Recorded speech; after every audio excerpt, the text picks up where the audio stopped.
Donc un rapprochement des industriels avec le monde agricole est absolument nécessaire. Et puis aussi se confronter.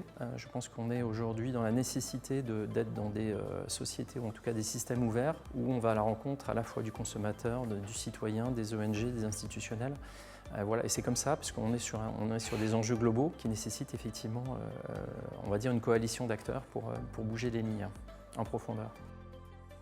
Alors, pour que cette transition agroécologique elle fonctionne, il faut que chacun des acteurs joue son rôle à son niveau dans la chaîne. C'est-à-dire que ça commence bien sûr par l'agriculture, mais derrière, les industriels, les distributeurs, les consommateurs doivent pouvoir accompagner cette transition, aider à la mise en œuvre. Et c'est seulement si tous les acteurs sont alignés par une ambition commune qu'on va réussir quelque chose qui soit à la hauteur des enjeux.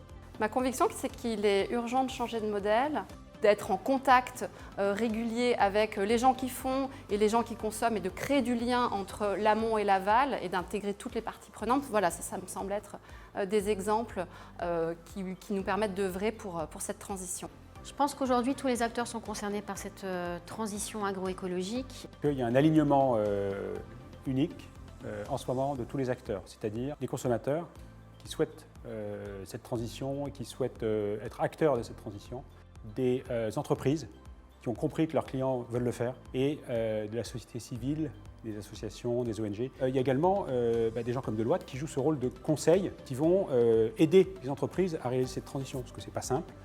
C'est bien de bénéficier aussi d'une expérience collective, c'est ce qu'apporte Deloitte. Et donc il me semble qu'on est au cœur d'un de ces lieux où peut se jouer cette transition, où elle peut accélérer.